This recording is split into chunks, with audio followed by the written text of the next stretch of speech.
নমস্কার বন্ধুরা। গরমের প্রধান সবজি হলো এই পটল। পটলের যখন অনেক রেসিপি আমরা ট্রাই করে ফেলি, তখন একটু অন্য স্বাদের রেসিপি খুঁজে বেড়াই।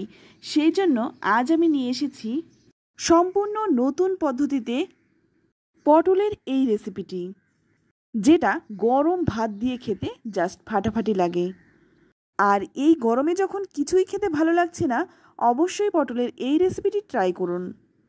কথা দিচ্ছি, ঠকবেন না। চলুন তাহলে দেরি না করে রেসিপিটি দেখে নেওয়া যাক। তো রান্নাটা করার জন্য প্রথমেই এখানে নিয়েছি 500 গ্রাম পটল। আর পটলটা কিন্তু প্রথমেই ভালো করে পরিষ্কার জল দিয়ে ধুয়ে নিচ্ছি। আর দেখুন, এখানে কিন্তু একদম কচি পটলগুলো নিয়েছি। আর রান্নাটা যখন করবেন অবশ্যই কচি পটল নেওয়ার চেষ্টা করবেন। কচি পটলটাই খেতে কিন্তু বেশি ভালো লাগে। এবার দেখুন, পটলের খোসাটা কিন্তু আমি ছাড়াচ্ছি না। পটলের কিন্তু হালকা যে আঁশটা রয়েছে সেটা আমি একটা ছুরির সাহায্যে চেঁচে ফেলে দিচ্ছি। তারপর দুদিক থেকে একটু কেটে নিলাম। আর এইভাবেই কিন্তু সমস্ত পটলগুলো আমি কেটে নেব। তো আপনারা দেখতেই পেলেন, পটলের কিন্তু হালকাভাবে খোসাটা ওপর থেকে চেঁচে ফেলে দিলাম। আর চাচার পরে দেখুন, পটলের গায়ে যে খোসাগুলো লেগে রয়েছে সেটা কিন্তু আমি আরেকবার ভালো করে জল দিয়ে পরিষ্কার করে নেব। এতে করে পটলটা একদম পরিষ্কার হয়ে যাবে। তো দেখুন, পটলটাকে কিন্তু খুব ভালো করে কচলে কচলে আর একবার ধুয়ে নিচ্ছি। তো পটলটা খুব ভালো করে পরিষ্কার করে নিলাম। এবার আমি পটলটা কেটে নেব। তবে পটলটা আমি কিভাবে কেটেছি সেটা একটু দেখিয়ে দিচ্ছি। পটলটা কিন্তু এক সাইড থেকে একটু পাতলা পাতলা করে কাটছি, একদমই কিন্তু কেটে ফেলছি না, যাতে একটু করে লেগে থাকে সেইভাবে কিন্তু কেটে নিচ্ছি। এবার উল্টো দিক থেকে কিন্তু আবারও কেটে নিচ্ছি। এইভাবে কাটলে দেখবেন যে একটা ফুলের মতন হয়ে যাচ্ছে। এইভাবে কিন্তু আমি সমস্ত পটলগুলো কেটে নিলাম। তো দেখে বুঝতেই পারলেন আমি কিভাবে পটলগুলো কেটেছি। একটু খেয়াল করলে কিন্তু আপনারাও কেটে নিতে পারবেন। তো সমস্ত পটলগুলো কেটে নিয়েছি।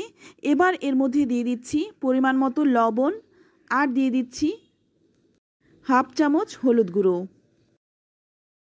এবার এই লবণ আর হলুদ গুঁড়োটা পটলের গায়ে খুব ভালো করে মেখে নেব। হাত দিয়ে একটু রগড়ে রগড়ে মেখে নেব, যাতে করে পটলের গায়ে নুন হলুদটা ভালো করে ঢুকে যায়। তো বন্ধুরা, পটলের এই রেসিপিটি কিন্তু গরম ভাত দিয়ে খুবই ভালো লাগে। আপনারা একবার হলেও ট্রাই করুন। তো ভালো করে মেখে নিয়ে 10 মিনিট এভাবেই রেখে দেব। এবার অপর দিকে কড়াই গরম করে নিয়ে এখানে দিয়ে দিলাম 2 চামচ সর্ষের তেল। তেলটা ভালো করে গরম করে নিয়েছি। আর এই পটলটা কিন্তু আমি 15 মিনিটের মতো নুন হলুদটা মাখিয়ে রেখেছিলাম। তারপর কিন্তু অনেকটাই জল বেরিয়েছিল।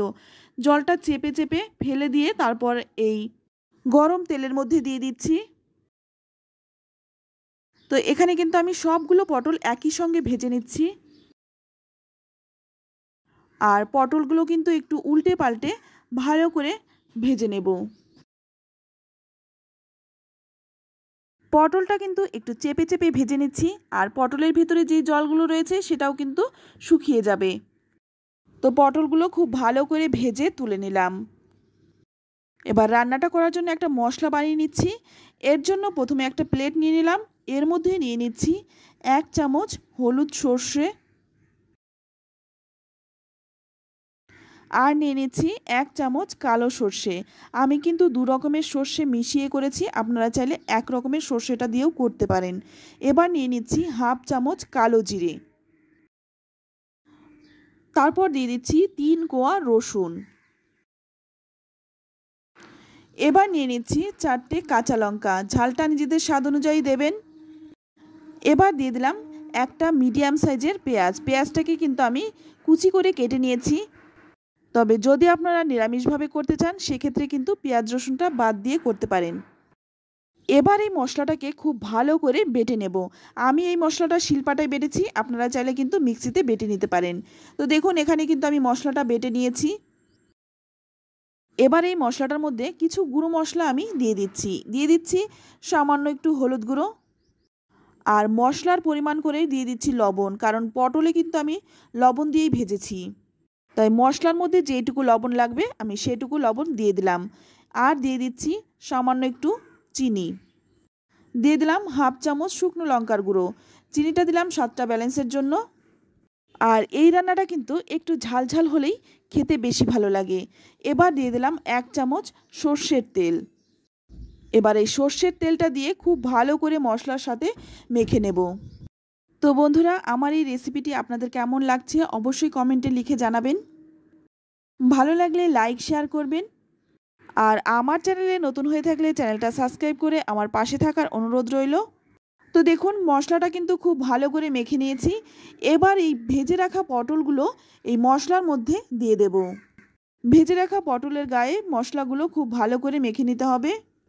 আর এই কাজটা কিন্তু একটু আলতো হাতে করবেন। যেহেতু পটলগুলো ভাজা হয়েছে তাই পটলগুলো কিন্তু এখন খুব নরম, তাই আলতো হাতে পটলটা খুব ভালো করে মেখে নিতে হবে। তো এখানে কিন্তু সবগুলো পটলই খুব ভালো করে মেখে নেব। তো আমি কিন্তু এখানে পটলটা ভেজে তারপরে মশলা দিয়ে মাখিয়েছি। আপনারা চাইলে কিন্তু কাঁচা অবস্থায় পটলটা এই মশলা দিয়ে মাখিয়ে রান্নাটা করতে পারেন। তবে আমি বলছি পটলটা ভেজে রান্না করলে এর স্বাদ কিন্তু অনেকটাই বেশি হয়।